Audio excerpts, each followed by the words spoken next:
Buenos días, bienvenidos todos. Estamos en nuestra tercera clase de panorama bíblico del Nuevo Testamento con el pastor Pablo Otremba.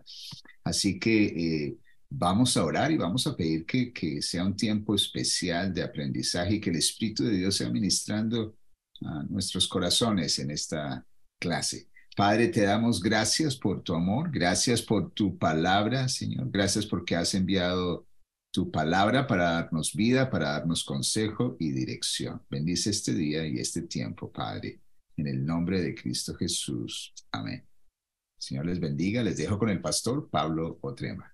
Buenos días, Dios les bendiga donde sea que estén viendo esta conferencia, este módulo, esta enseñanza.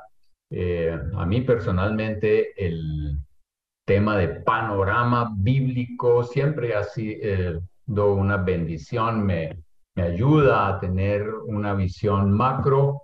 Antes de entrar a los detalles de cada uno de los libros, es súper importante tener un conocimiento así general de cada uno de los libros, el propósito, cuál es la temática clave, importante aquí en cada uno de los libros y poder así tener mejor acercamiento a cada uno de ellos cuando ya los estoy estudiando más a fondo o leyendo. Bueno, en esta sesión nosotros vamos a comenzar a tratar los evangelios. Bueno, la última vez ya estuvimos mirando un panorama así general de los evangelios, recordando que es un evangelio, aunque tenemos cuatro escritos de diferentes autores que escribieron acerca de la vida y del ministerio de Jesús. En esta ocasión vamos a mirar los evangelios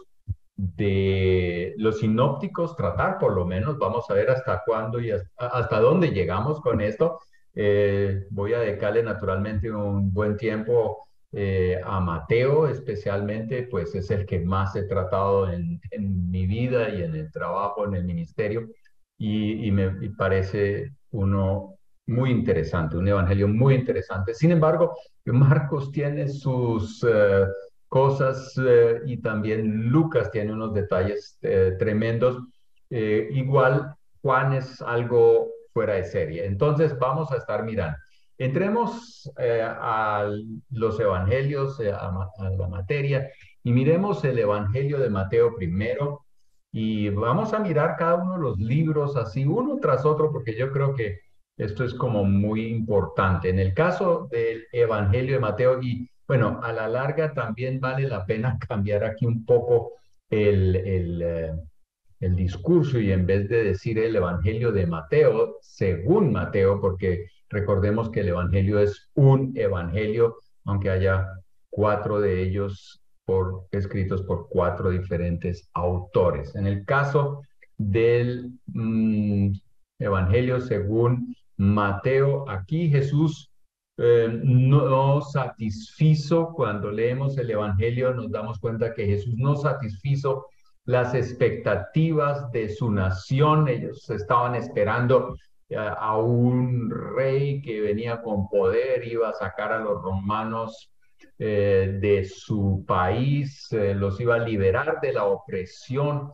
romana. Ellos estaban prácticamente esperando a un rey más político que religioso y naturalmente cuando se hablaba del reino de Dios, ellos pensaban en algo físico, algo político, algo geográfico, y no como Jesús lo plantea, especialmente en este evangelio según Mateo, donde el tema del reino de Dios llega a ser, o el reino de los cielos llega a ser un tema muy preponderante aquí. Los líderes judíos calificaron a Jesús como líder falso, como un engañador, y finalmente lo entregaron para matarlo, para morir él como un criminal.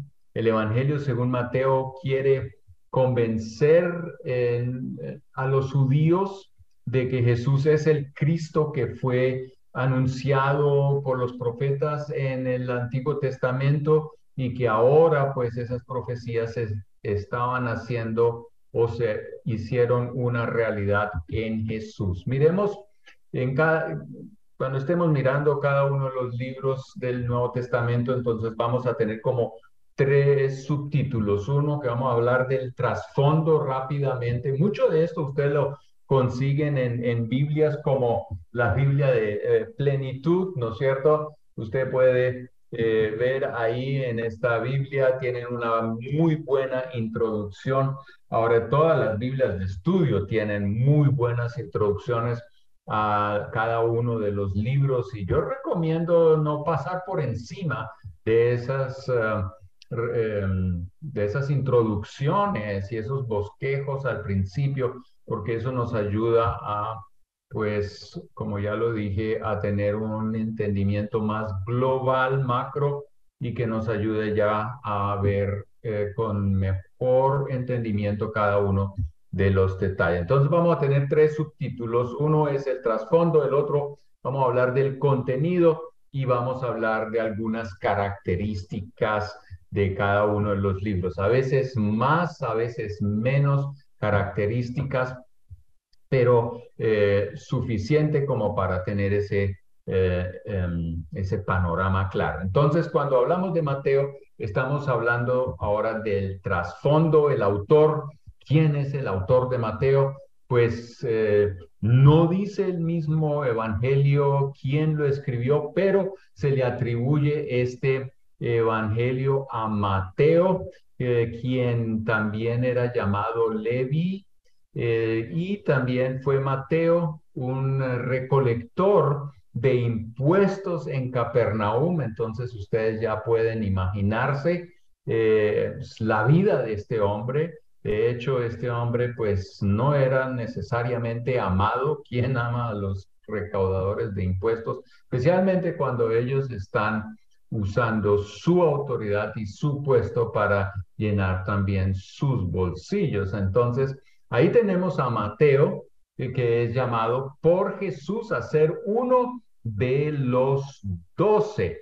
Entonces, nosotros también sabemos de Mateo que, o por lo menos la tradición reporta que Mateo predicó por unos 15 años en Palestina después de que Jesús ascendió al cielo y que luego fue evangelista entre los gentiles en Etiopía y en Macedonia y que murió de una muerte natural. La mayoría de los discípulos de los 12 murieron violentamente como mártires. En este caso, pues tenemos a Mateo que aparentemente muere de una muerte natural. Lugar desde donde se escribió, a veces esto es como interesante, pero en la mayoría de los libros no se sabe con exactitud y este evangelio es uno de esos. ¿Dónde se encontraba Mateo cuando estaba escribiendo este evangelio? Pues en Palestina posiblemente, no se sabe, pero también podría haber sido Antioquía. La fecha en la que se escribió. Ahora, cuando estemos viendo las fechas, vamos a notar algo que la mayoría de los escritos en el Nuevo Testamento se escribieron entre los años 50 y 75 por ahí, menos el Evangelio según Juan y sus cartas. Estas se datan por allá entre el 80 y el año 100 después de Cristo. Entonces, algunos van a tener naturalmente una variación de años, pero entre esos años normalmente vamos a encontrar que se escribieron los escritos que nosotros hoy tenemos en el Nuevo Testamento. Los destinatarios, en el caso del Evangelio según Mateo, nosotros sabemos que este fue escrito en arameo, por lo que nos hace pensar que este fue escrito al principio, porque después también fue traducido al griego, para los judíos. Este fue escrito para los judíos y hay razones o hay evidencias que muestran de que Mateo escribió este evangelio primeramente para los judíos, pero no solamente, y lo voy a tratar de mostrar que es un evangelio también para nosotros. Mateo presenta a Jesús como el Mesías prometido a los judíos. El evangelio supone que sus destinatarios, aquellos a los que al principio le envió este mensaje, este evangelio, eran judíos que conocían el Antiguo Testamento, y por eso nosotros en el Evangelio según Mateo vamos a leer frecuentemente referencias del Antiguo Testamento, y estas van acompañadas de una frase como esta: se cumplió lo que fue dicho. Solo Mateo 2:17 y otras citas nos muestran esto: se cumplió lo que fue dicho. Esto no lo vamos a ver en el Evangelio de Marcos, pero antes de ir a Marcos, quedémonos aquí en Mateo. Se cumplió lo que fue dicho, y dice, da la referencia. Y bueno, en las Biblias de estudio normalmente también ya usted va a encontrar la cita en el Antiguo Testamento, donde usted puede ir allá a los profetas o algún otro libro en el Antiguo Testamento y ver que ya estaba escrito mucho antes de que esto ocurriera. Muchas profecías acerca de Jesús en el Antiguo Testamento, y cada una de ellas se cumplió en Jesús. ¿Cuál es la ocasión o el porqué también de Mateo escribir este evangelio? Pues en el caso de Mateo nosotros encontramos que él quería enseñar a los cristianos acerca del reino de Dios, a los cristianos judíos en primer instancia. Quería mostrarles que Jesús era el rey, y todos los mandatos que Cristo enseñó, nosotros los encontramos también aquí en el Evangelio de Mateo de una manera ordenada. Y claro, hay un reino, hay un rey, hay un reino, y hay una constitución, hay unas leyes de ese reino, hay una manera como nos debemos comportar en ese reino. Y entonces todo esto lo quiere Mateo presentar. Cuando pensamos en Mateo, Mateo 28, 18 al 20, leemos que Jesús dice: toda autoridad me fue dada en el cielo y en la tierra, y por tanto ahora id y haced discípulos en todas las naciones, enséñenles a guardar todo lo que les he mandado. Entonces, nosotros tenemos que saber qué fue lo que Jesús mandó. No hay que ir muy lejos. El Evangelio de Mateo, a través de todo el Evangelio, pero especialmente en lo que es el Sermón del Monte, vamos a llegar allí. Allí nosotros encontramos lo que Él mandó, y entonces tenemos sus mandatos, los que hay que obedecer. Entonces, ¿qué es el plan de Mateo con su evangelio? Es obviamente enseñar a los cristianos acerca del reino de Dios, de su rey, de su constitución, de su estilo de vida, ¿no es cierto?, de sus mandatos, y naturalmente de que estos hay que obedecerlos para ser verdaderos discípulos de Él. Vamos al tema del contenido. Eh, Aquí podemos, es interesante, y usted puede estar dándole a Mateo otro título. Si usted lee y estudia el Evangelio de Mateo con todos los detalles, usted puede ser que dice: no, a mí me gustaría darle otro título. Yo propongo en este momento este título, y usted puede estar usando otro título que ojalá esté de acuerdo a lo que es el contenido de este evangelio.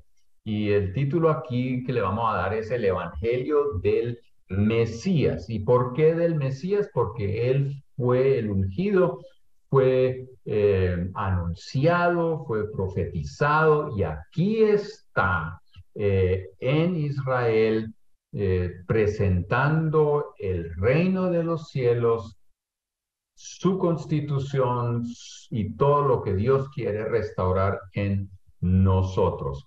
Ahora, tema, las enseñanzas para el nuevo Israel, como ya lo había mencionado, bajo el rey y Mesías, el hijo de David. Y como ya también lo había dicho, el Evangelio presenta con toda claridad que hay un rey, un reino y un estilo de vida según los valores de este reino. Mateo también muestra que Jesús es el nuevo Moisés. Uno dice, wow, ¿qué es eso? Bueno, hay varias cosas que muestran un paralelo entre Moisés y Jesús o Jesús y Moisés. Por ejemplo, salió de Egipto, ¿sí?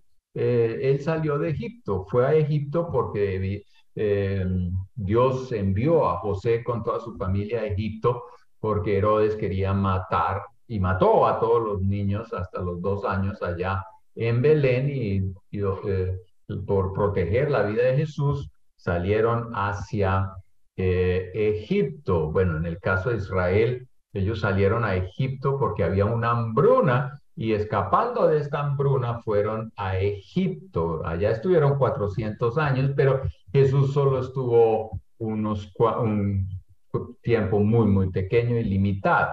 Después estuvo 40 días en el desierto. Esto hace una referencia a los 40 años de Israel en el desierto. Jesús entregó la ley en el monte.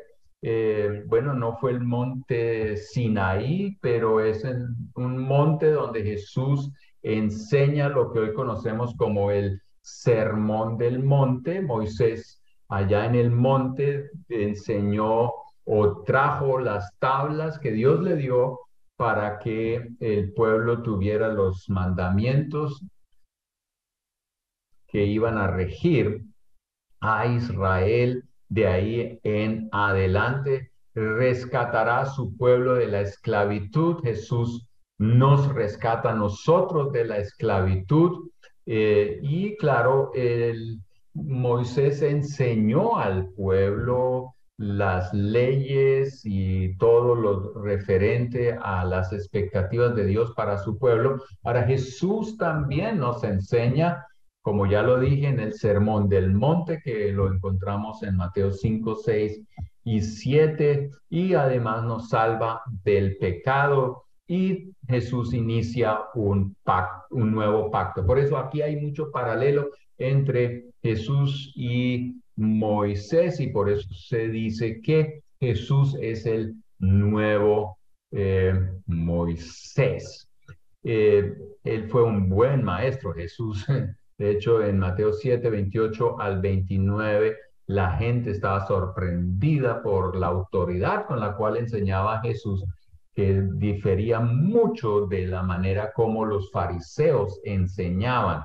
Y por eso la gente quería escuchar a Jesús. Ellos querían escuchar las verdades y la gracia que pues fluía de su predicación. Jesús aparece en Mateo anunciando el reino de Dios. Mateo 4:17. Arrepiéntense porque el reino de Dios ha llegado, está entre ustedes. Un reino que es opuesto a la oscuridad, al reino del mal.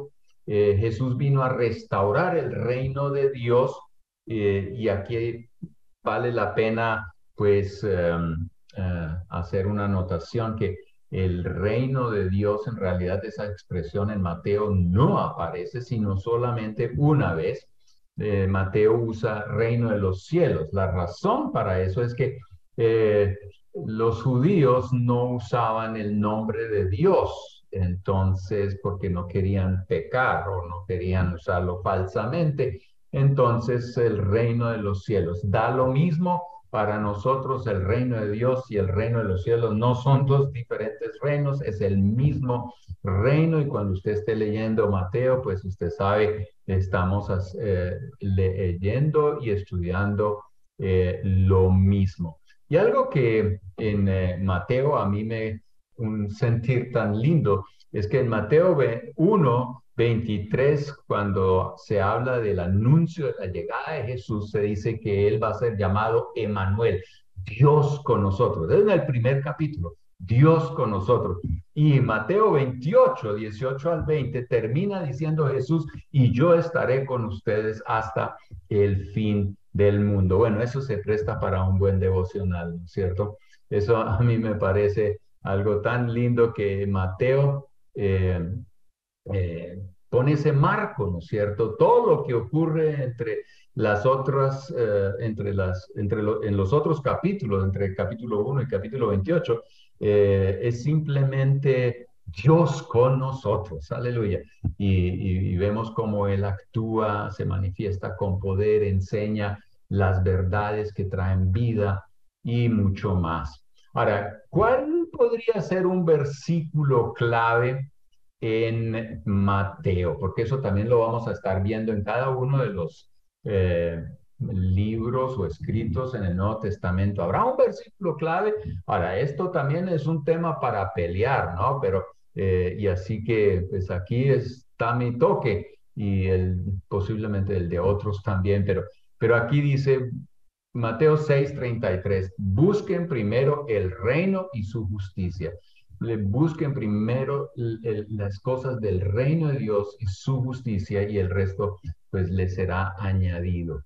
Y es obvio que Mateo pues nos enseña acerca del reino, qué es el reino, qué es lo que debemos estar buscando cuando estamos hablando de primero buscar el reino y su justicia. ¿Qué es eso, no es cierto? Eso no es algo ahí que no podemos explicar. Bueno, ahí es donde tenemos que estudiar Mateo y vamos a encontrar qué significa buscar el reino de Dios y su justicia. Por eso escojo ese como uno de los versículos claves y no puedo dejar por fuera Mateo 28:18 al 20, donde habla de hacer discípulos enseñándoles a obedecer los mandatos de Cristo, porque definitivamente este evangelio es un evangelio para el discipulado. Voy a hablar un poco más acerca de eso, pero también es eh, no sé si un evangelio que nos habla de enseñar la verdad, porque Jesús es el maestro que enseña, pero también Él nos llama a obedecer sus mandatos. Por eso estos dos versículos. ¿Y de qué nos ayudan estos versículos claves? Yo creo que nos ayudan también cuando estemos leyendo el evangelio, este libro, que nosotros nos ubiquemos y podamos ver cuáles son las rutas principales de enseñanza que vamos a estar encontrando aquí en este escrito. Ahora, propósito. ¿Qué quería Mateo? ¿Qué quiere Mateo con su evangelio? Primero, proveer un manual de enseñanza para que todos los discípulos de Cristo sepan lo que Cristo enseñó y para que obedezcan todo lo que Cristo ha mandado. Este evangelio es más un manual que un relato, así como por ejemplo el evangelio según Marcos, es más una narración de un testigo ocular de los hechos alrededor de la vida y el ministerio de Jesús. En el caso de Mateo, nosotros vamos a encontrar, y también sobre eso vamos a mirar más de cerca este tema, eh, él está recopilando en su evangelio 5 conferencias, por decirlo de esa manera, en las cuales se concentra en diferentes asuntos del reino de los cielos. Entonces, es un libro que se deja enseñar. Hay gente que a veces se pregunta, ¿y qué hay para discipular? Dame un manual, y gracias a Dios que hay materiales por doquier, pero yo diría que el manual del discipulado por excelencia es el Evangelio según Mateo. Ahora, como todos los evangelios, este tampoco es una historia completa de la vida y del ministerio de Jesús. Eso lo hablamos la última vez. Ningún evangelio está hablando de todo lo que ocurrió alrededor de la vida y ministerio de Jesús. Pues sabemos que, pues, es como Juan lo dijo, se pudieran escribir un montón de libros para poder narrar todo lo que Jesús dijo, hizo. Entonces, ningún evangelio en ese sentido habla de todos los detalles, y por eso también hay entre escritor y escritor algunas diferencias, y algunas historias que aparecen en una y en el otro no. Y entonces cada escritor va a escoger qué es lo que va a poner en su escrito, dependiendo del propósito y del público al cual él le está enseñando. Las enseñanzas, en otras palabras, de Jesús en el Evangelio de Mateo están agrupadas en 5 presentaciones. Y bueno, Mateo también nos muestra cómo el rechazo de Jesús por parte de los judíos es cumplimiento de la profecía, y cómo este rechazo le abre la puerta de los privilegios divinos a los creyentes más allá de la comunidad judía. ¿Qué quiere decir esto? Que porque Cristo es rechazado por Israel, ahora las puertas para que los gentiles, los no judíos, tengan acceso al evangelio, pues se abren con este rechazo. Esto lo dice Pablo en Romanos también, que los judíos pues rechazaron a Jesús, pero con esto se le abrió la puerta a las naciones. Mateo 21:43 dice: por eso les digo que el reino de Dios les será quitado a ustedes y será dado a una nación que produzca los frutos del reino, y esa es la iglesia. Para que este evangelio llegara más tarde también a los judíos dispersados, como a los gentiles, el escrito fue traducido al griego. Ya al principio les decía que originalmente pues fue escrito en arameo, después al griego, para que no solamente los creyentes en Jerusalén y sus alrededores pudiese tener la historia del evangelio clara, sino también los judíos en la dispersión. Y por eso bueno, fue traducido al griego y llegó a los lugares más remotos de aquel entonces. Así que, ahora, en este tema del Evangelio de Mateo, o según Mateo, que a veces nosotros decimos, bueno, fue escrito para los judíos, eh, y por eso usa mucho Antiguo Testamento, dice eh, aquí se cumplió lo que está escrito, y entonces parece, bueno, eso es para los judíos, pero miremos una cosita. En Mateo 28:18 al 20, Jesús dice a sus discípulos: vayan y hagan discípulos a todas las naciones, enseñándoles lo que yo les he mandado y enseñándoles a obedecer todo lo que yo les he mandado. Entonces, manda a los discípulos a las naciones a enseñar todo lo que Jesús les ha mandado. Entonces, ¿y dónde vamos a encontrar todo eso?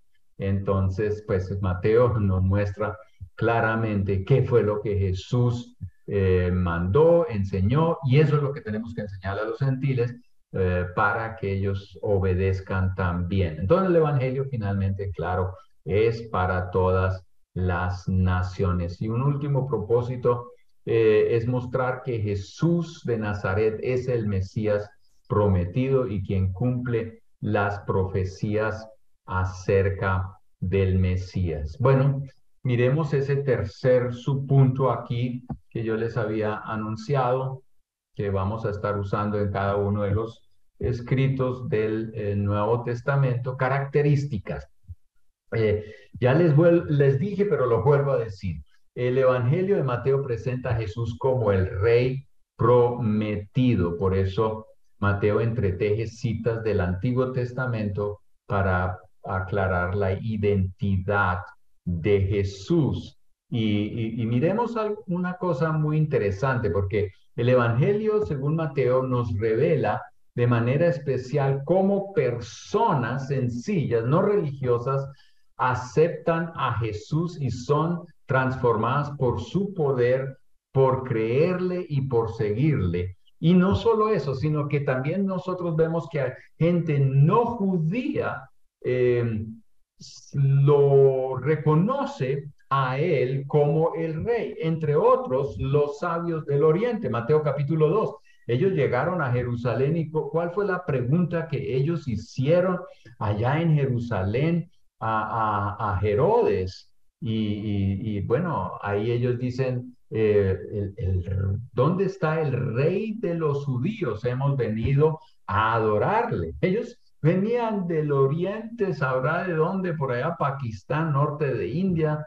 Se estima que de esos lados ellos vinieron de muy lejos y ellos preguntan, ¿dónde está el rey de los judíos que ha nacido? Hemos venido a adorarle. Y también hay otras indicaciones que a lo largo de todo el Evangelio según Mateo, que aquí se está presentando al rey, no solamente de los judíos, sino al rey eterno, el rey de reyes, señor de señores. Mateo es también el evangelio de las enseñanzas, eso ya lo dije, pero es importante, por eso es muy didáctico, no tanto histórico, y pues tiene aquí cuatro agrupaciones y esas todas terminan con un dicho, y ese dicho es cuando Jesús terminó de decir estas cosas, cuando Jesús terminó de decir estas cosas,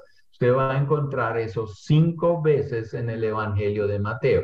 ¿Dónde están? En Mateo 7, cuando termina el Sermón del Monte, en Mateo 11, pero esto tiene que es el versículo 1, pero hace referencia al Mateo 10, donde Jesús le dio unas instrucciones a sus discípulos en el primer envío de los discípulos a servirle, ministrarle a los judíos.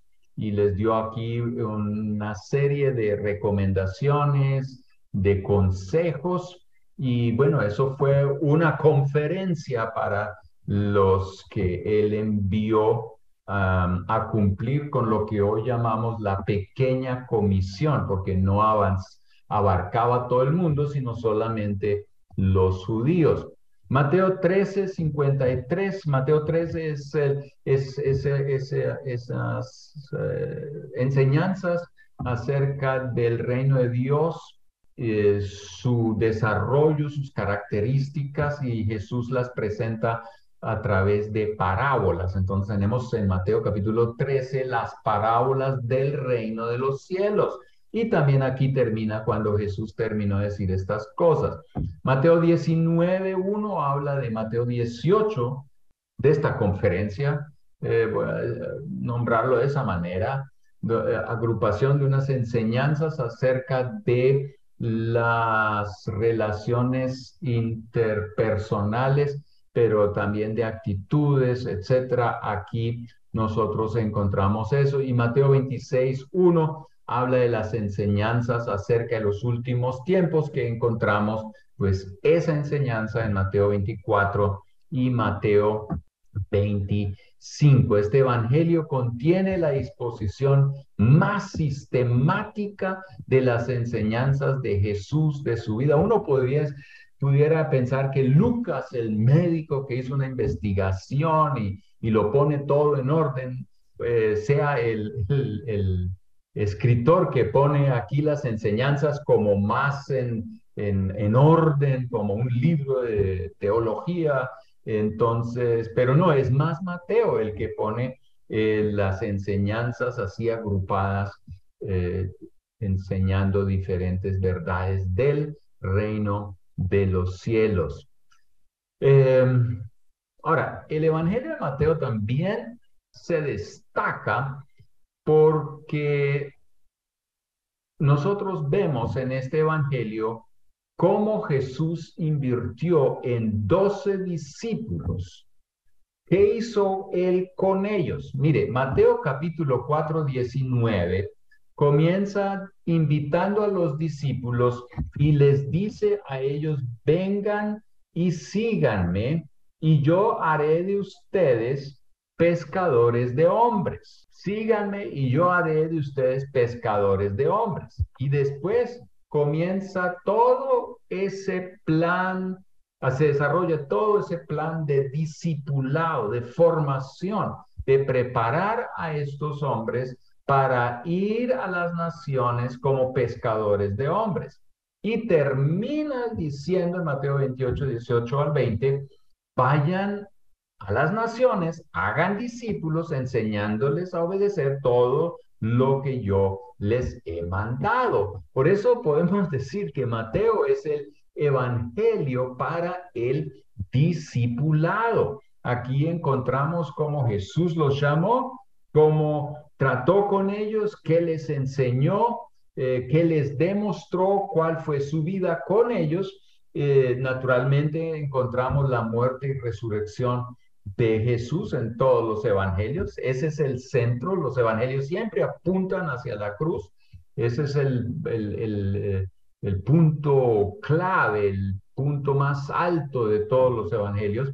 Y después, cuando resucita, envía a los discípulos a las naciones. Entonces, si alguien quiere aprender de discipulado, tiene que ir a Mateo. Ahora, el Evangelio según Mateo también es el Evangelio del Rey. Su genealogía, la que nosotros todos la leemos con gusto, la memorizamos de verdad.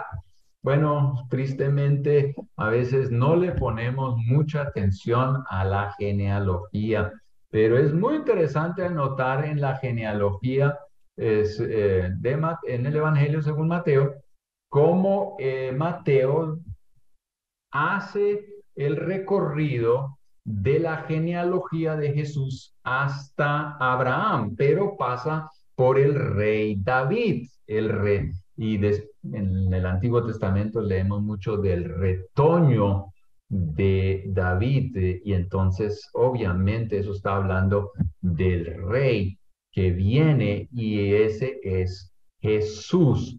Entonces, la genealogía ya nos está mostrando cuán importante le era a Mateo demostrarle a los judíos que este Jesús tenía todo para ser ese retoño de David, el Mesías, el rey tan esperado por los israelitas. Las citas que Mateo menciona demostrando que Cristo es el que cumple todas las profecías acerca del Mesías son una cantidad muy buena para un evangelio, anotar esas profecías que hablan del Mesías y que se hicieron una realidad en Jesús.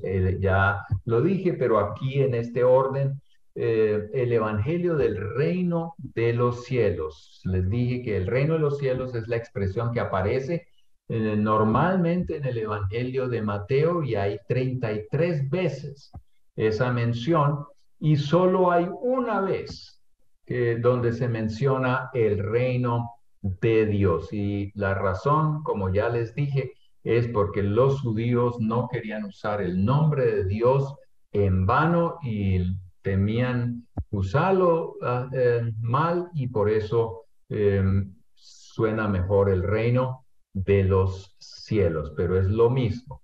No hay otro reino, es un reino. Hay gente que ha tratado de decir que el reino de los cielos es algo diferente que el reino de Dios, pero eso no es la verdad. Mateo es muy claro al explicar las normas justas del reino de Dios en el Sermón del Monte. Él aclara, no trae nada nuevo. De hecho, es importante notar que Mateo no trae nada nuevo.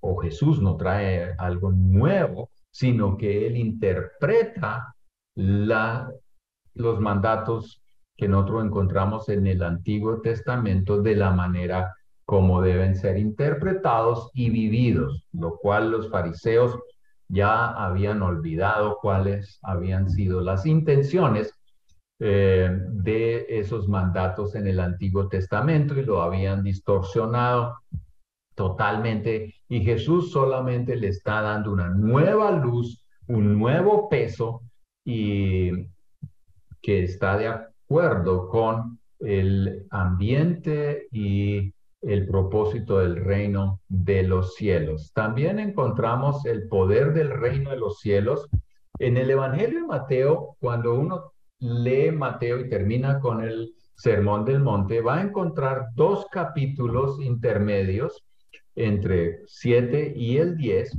Y estos dos capítulos, Mateo 8 y 9, son fascinantes porque aquí nosotros encontramos cómo el poder del reino de los cielos se manifiesta. Jesús trae vida a las personas y en estos dos capítulos encontramos que Jesús sana, que Jesús resucita a los muertos, que calma a las tempestades, también es Señor sobre la naturaleza y también es Señor sobre los poderes demoníacos. Entonces es Señor sobre la enfermedad, Señor sobre los demonios, Señor sobre la tempestad. Y también, pues, Él es Señor de todo, ¿no es cierto? Y por eso lo vemos aquí manifiesto en Mateo 8, 9 y 9. La presencia del reino de Dios la vemos en Mateo 11 y 12 y después, claro, Jesús no avanza sin oposición y vamos a notar en Mateo 14 a 17 que hay una confrontación con el reino. No solamente los demonios atacan o quieren atacar a Jesús o Jesús tiene que enfrentarlos, sino que también aquí hay gente que no quiere tener nada que ver con Jesús, lo siente como una amenaza y lo quiere eliminar, lo quiere callar primero y después naturalmente terminan matándolo. Al final encontramos la autoridad del reino de Dios que se basa pues en la muerte y en la resurrección de Cristo. Una palabra en cuanto a las parábolas del reino, 8 de ellas aparecen en Mateo capítulo 13.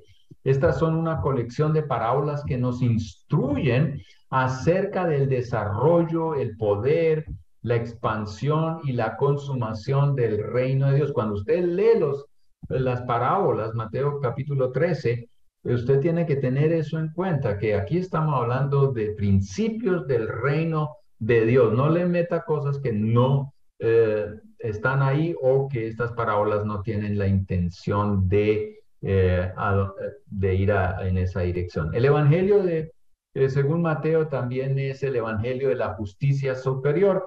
Esto pues lo vemos reflejado claramente en el Sermón del Monte. Es también el evangelio del nuevo Israel. El nuevo Israel es la iglesia y estas pues se compone de la iglesia local y de la iglesia universal. De esto habla Mateo también. Claro, la iglesia universal tiene que de alguna manera tener su expresión en la comunidad donde está y esto se vuelve pues la iglesia local. También cuando leemos el Evangelio según Mateo no podemos olvidar el trabajo, la obra, la acción del Espíritu Santo. Y vamos a ver que en los Evangelios el Espíritu Santo juega un gran papel. Pero hay una cosa cuando leo los Evangelios y de hecho cuando leo todo el Nuevo Testamento, cuando se habla del Espíritu Santo, Él está siempre mostrando hacia Jesús. Eso es lo interesante. Él nunca está haciendo alarde de sí mismo, sino Él está siempre llevando a la gente a Jesús y a adorarlo a Él, a reconocerlo como Señor, a obedecerle a Él. Y el Espíritu Santo es el ayudador, el que nos acompaña y nos muestra cuál es el camino, pero también nos da el poder para poder cumplir aquello que Dios quiere que pues hagamos. Jesús es concebido en el vientre de la Virgen María, nos dice Mateo en Mateo 1, 18 al 20, pero es concebido por el poder del Espíritu Santo.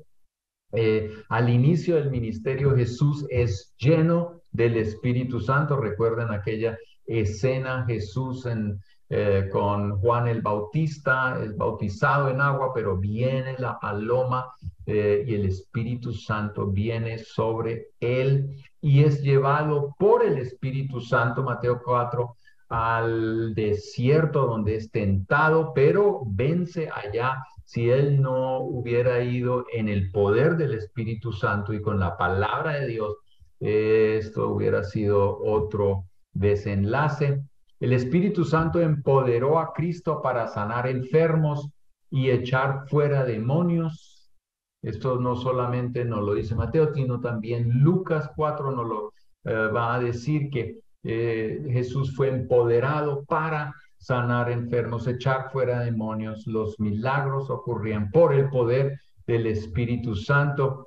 También se anuncia que Cristo iba a bautizar con el Espíritu Santo a todos sus seguidores. Esto nos lo dice Juan el Bautista, que Cristo, pues que Juan bautizaba en agua, pero Cristo iba a bautizar con el Espíritu Santo. No sobra decir que en Mateo se advierte acerca de personas que son carismáticas, pero no viven según las reglas del reino de los cielos. Mateo capítulo 7. Hay gente que dice, Señor, pero echamos fuera demonios, Señor, sanamos, hicimos milagros en tu nombre. Y Jesús dice, pero yo no los conocí. Entonces uno puede estar viendo aquí que alguien puede ser carismático en cierta manera y no tener ninguna relación con Cristo. Jesús claramente reitera que las obras hechas por Él son por medio del poder del Espíritu Santo, Mateo 12, 28 al 32, y estas obras naturalmente están revelando que ha llegado el reino de Dios. El reino de Dios es un reino de poder y naturalmente de milagros, de sanidades y de mucho más. Finalmente, en la Gran Comisión, la iglesia es enviada a hacer discípulos, bautizándolos en el nombre del Padre, del Hijo y del Espíritu Santo. Y Mateo nos da un buen bosquejo de cómo hacerlo y así poder acercarnos con más entendimiento al mismo. Entonces tenemos aquí al Evangelio según Mateo. Y bueno, ¿por qué no miramos también hoy el Evangelio según Marcos? Es el segundo evangelio. Recordemos que Mateo, Marcos y Lucas son los evangelios sinópticos. Ellos tienen algo en común, se pueden tratar en común, por eso sinópticos. Tienen la historia y su orden es muy parecido.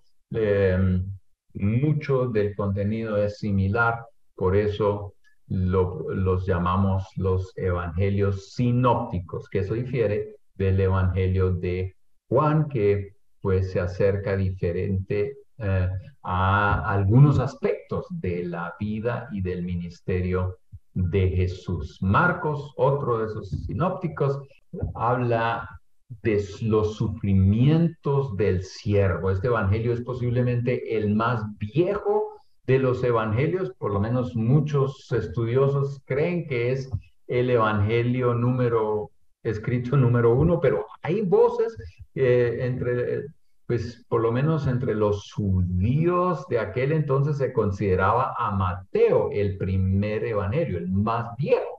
Entonces yo no me voy a pelear ese tema porque no creo que vale la pena pelear si Marcos escribió primero y después Mateo, o si Mateo y después Marcos. Pero bueno, como se dice,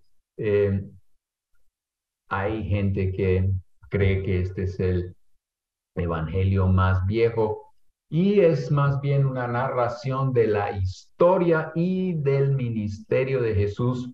Son los recuerdos de un testigo presencial, pero la pregunta que surge, ¿cómo así que es la narración de un testigo ocular, siendo que Marcos no pertenecía a los 12?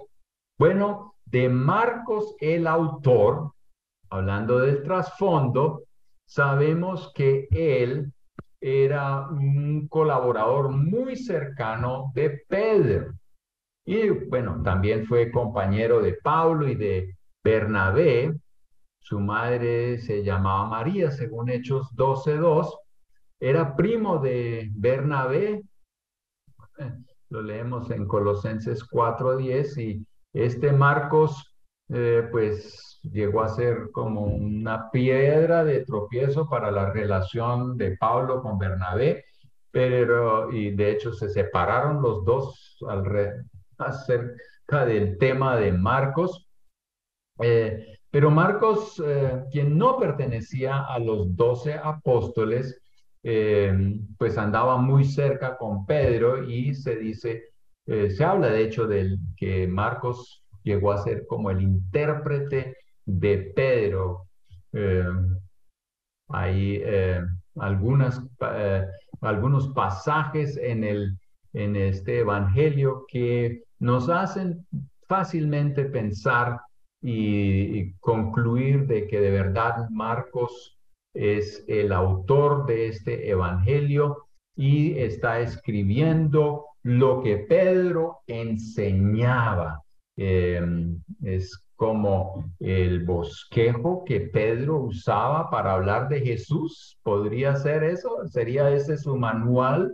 Eh, Posiblemente no lo escribió Pedro porque no fue Pedro, pero lo tenía tan claro y lo predicaba, y el que lo escribió después y lo plasmó en papiro o donde sea, fue este Marcos. La fecha otra vez aquí está por el 60 y algo de eh, cuando fue escrito este evangelio, pero antes del 70, porque no hace mención de la caída de Jerusalén. El lugar en donde se escribió se sabe con bastante seguridad que fue Roma, y los destinatarios, cuando uno revisa el contenido del evangelio, da la impresión que este escrito estaba dirigido a gente que no conocía tanto las tradiciones y costumbres judías. Hay muy poca o casi nada de mención de citas del Antiguo Testamento. Entonces, obviamente este evangelio fue escrito para los no judíos, donde sea que estuvieran. No hay mención de profecías, no hay muchas, como dije, menciones del Antiguo Testamento. No hay genealogías y todos dicen aleluya, pero ahora las genealogías tienen sus detalles y no pasemos por alto cuando las leemos en Mateo o la leemos la otra genealogía en Lucas. Las palabras arameas son aquí bien explicadas. ¿Por qué? Porque la gente no las conocía y ellos necesitaban esa explicación. Las costumbres judías igualmente son muy bien explicadas por Marcos, y las referencias geográficas también aclaradas. Obviamente todo esto nos está revelando que Marcos fue escrito para un pueblo no judío. Ahora, información adicional que creo que vale la pena considerar. Marcos no fue un discípulo directo de Jesús. Entonces, ¿cómo puede él completar este evangelio? Ya lo dije, Pedro es la fuente de la cual, pues, Marcos obtiene la información para escribir este evangelio. Hay demasiados detalles mencionados en ciertos relatos, detalles que solamente los podía conocer alguien quien estuvo ahí. No podemos entrar a leer todas estas citas, pero a ustedes la tienen en su manual, y yo sí recomiendo ir lento, leer esas citas y notar que de verdad hay unos detalles bien explicados en Marcos. El que no se menciona cuando Pedro es alabado, mas sí aparecen las fallas de Pedro. Esto puede estar mostrándonos a un Pedro arrepentido. ¿O qué piensa usted? Porque aquí no creo que Marcos, que hubiera estado interesado en escribir, mi padre espiritual fue un, un terrible, y aquí lo voy a anotar para que todos lo sepan. No, yo creo que él simplemente como un buen hijo espiritual y escribiendo lo que Pedro posiblemente mencionaba también en sus prédicas, pues lo anotaba y lo tenemos, gracias a Dios, porque si Pedro tenía esperanza de Dios, lo pudo usar, nos puede usar a todos nosotros también. Un pasaje que ha suscitado muchas discusiones en el caso de Marcos es el pasaje en Marcos capítulo 16, 9 al 20. De hecho, este es uno de los pasajes que también en las nuevas traducciones a veces como que no está o lo tienen aparte, y es uno de esos pasajes que pues se pelea mucho. Los unos dicen, bueno, ahí está, y son algunas copias del Evangelio que lo tienen, y son copias más nuevas, las copias más viejas del Evangelio de Marcos no tienen estos versículos. Ahora uno puede decir, ¿vamos a armar una pelea con esto o no? Lo cierto es que este pasaje, Marcos capítulo 16, 9 al 20, no le quita ni le pone nada al Evangelio, ni a la verdad de Dios. De hecho, puede ser que alguien haya tratado de llevar este Evangelio a un final un poco más elegante, y por eso pusieron estos últimos versículos, lo añadieron. Pero también es interesante que el pasaje ahí, los versículos antes de este pasaje, que está como en discusión, antes de ese pasaje, el Evangelio según Marcos, ahí termina, si queremos decirlo, eh, termina con el envío a las naciones, y ahí enfatiza el ir a todo el mundo predicando las buenas nuevas. Es luego que aparece diciéndonos que los que creen en Él van a estar echando fuera demonios, sanando a los enfermos, etcétera, etcétera. Entonces, lo más importante que yo digo en cuanto a este texto de Marcos capítulo 16 es que todo lo que está ahí lo debemos estar obedeciendo y no peleando. Lo debemos estar haciendo, porque en Mateo, en Lucas, en otros lugares, aún en las epístolas, vamos a encontrar que lo que aquí se nos manda en Marcos capítulo 16 también se nos está llamando a hacer en otros lados. Así que eh, no peleemos, obedezcamos. Propósito, la introducción del Evangelio nos dice eh, Marcos, allí en Marcos 1:1, principio del Evangelio de Jesucristo, el Mesías, Hijo de Dios. El autor realza el mensaje de Jesucristo, el Mesías, el Hijo de Dios, el siervo de Dios. Marcos se enfoca principalmente en las obras de Dios, y eso es lo que vamos a estar leyendo cuando estemos leyendo Marcos, historia tras historia acerca de la vida de Jesucristo, pero termina finalmente con la muerte y resurrección y la ascensión de nuestro Señor Jesucristo. Eh, los cristianos son llamados a permanecer firmes en la fe. Ese es como un mensaje, también como un hilo rojo a lo largo del Evangelio según San Marcos. Cuando vemos Marcos 1, 14 al 15, Juan el Bautista había sido encarcelado. Jesús no llama a esconderse, sino a arrepentirse y a creer en el Evangelio porque el reino se ha acercado. Mejor dicho, Juan el Bautista es encarcelado y Jesús no dice, ay, ahora escondámonos porque nos van a tratar a todos igual que a Juan el Bautista. No, Jesús llega y dice, tengan fe y arrepiéntense de sus pecados, vivan el Evangelio y para adelante.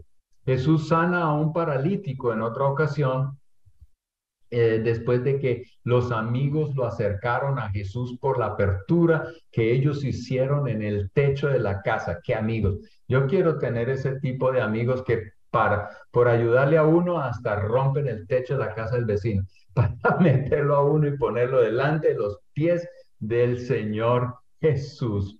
Pero ¿qué es lo que se menciona aquí en esta historia? La fe de ellos lleva a Jesús a pronunciar, hijo, tus pecados te son perdonados. Jesús está asombrado, está feliz por la fe que demostraron los amigos y también este hombre que llegó a estar a los pies de Jesús. En Marcos capítulo 4, 35 al 41, leemos que están cruzando el lago y los discípulos y ellos enfrentan una gran tormenta y Jesús estaba dormido en el bote. Y los discípulos, naturalmente asustados, se quejan. Sin embargo, después de que Jesús les llama la atención por su pecado, por su poca fe, Él calma los vientos. ¿Qué es lo que les reclama Jesús? La fe. Oye, ¿dónde está su fe? ¿Por qué tienen tan poca fe? Más adelante en Marcos capítulo 5, 21 al 34, que en realidad son dos historias en uno de la mujer con el flujo de sangre que había sufrido por tantos años, 12 años, flujo de sangre, pagando médicos y nadie le podía ayudar, ninguna medicina le podía ayudar. Y se acercó a Jesús en esa condición. De hecho, ella no podría haber estado en esa conglomeración de gente ni acercarse a tocar a una persona. Eso era algo indebido, pero ella pensaba, si yo no lo toco, yo no voy a ser sanada, pero si lo toco, yo puedo ser sanada. Hizo el esfuerzo, se acercó de atrás, tocó el manto de Jesús, fue sanada y Jesús alaba su fe. Pero también aquí hay uno de los encargados de la sinagoga que tiene a su hija moribunda, viene donde Jesús y este hombre pide, venga y sane a mi hija. En el proceso la hija muere, hay muchas voces que quieren derribar la fe de ese hombre y Jesús lo anima, tenga fe, tenga fe. Y Jesús va a la casa y resucita finalmente a la que ya había muerto, a la hija. Entonces, el Evangelio, según Marcos, nos muestra cómo este Evangelio nos anima a creer en Jesús en cualquiera que sea la situación. Jesús se sorprendió de la incredulidad de la gente de su pueblo, que eso era lo otro. Por un lado, animaba a tener fe, pero también estaba aterrado de la incredulidad, especialmente de su pueblo, donde él había pues crecido. Un joven con un espíritu inmundo de mudez que se manifestaba en ciertos momentos tirándolo al piso, con convulsiones, echando espumarajos y crujiendo los dientes, fue llevado a los discípulos para que lo liberaran, pero estos no pudieron liberarlo. Jesús viene y lo libera. Y claro, ahí que se manifiesta la falta de fe.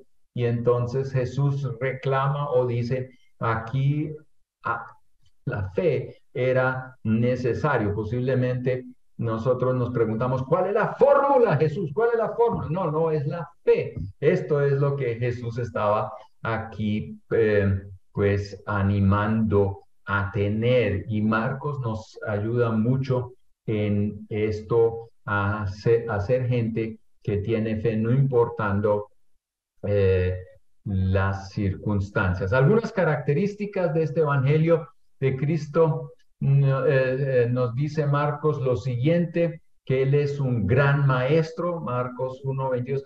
Y otra cosita aquí, algunas cosas que marcamos como típicas de un evangelio no quiere decir que no aparecen en el otro evangelio. Entonces, Marcos aquí nos enseña claramente que él es un gran maestro, por lo menos así lo reconocía la gente general, común y corriente, no tanto los fariseos.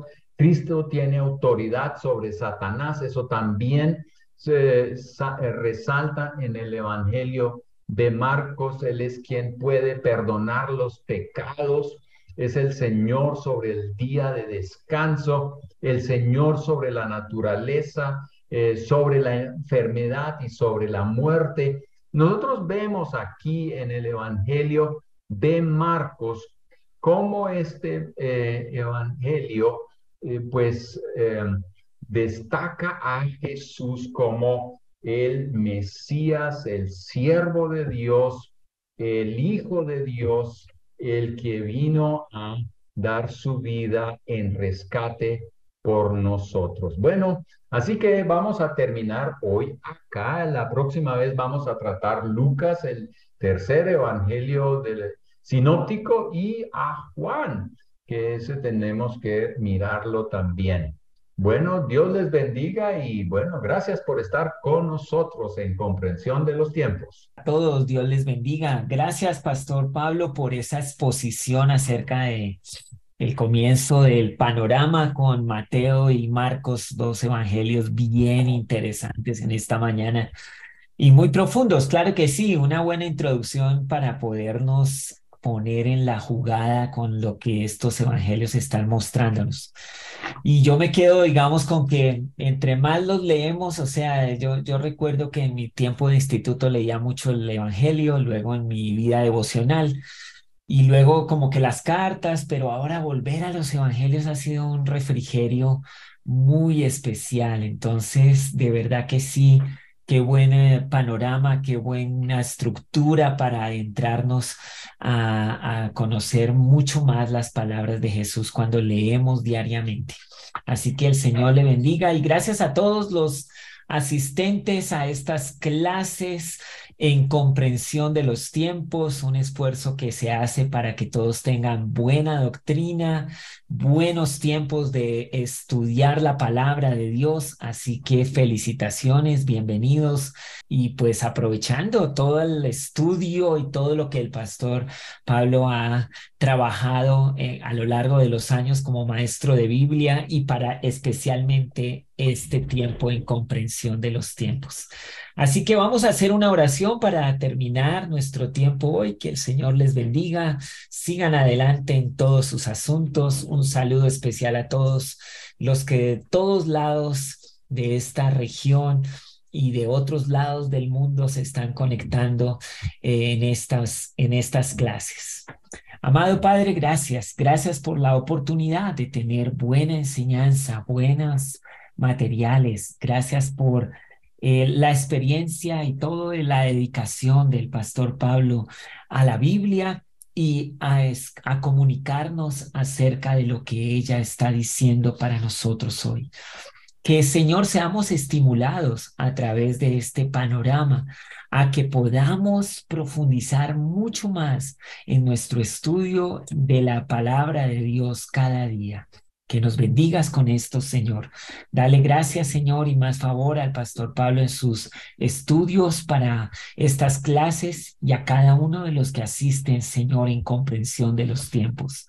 En el nombre de Jesús. Amén y amén. Que Dios les bendiga.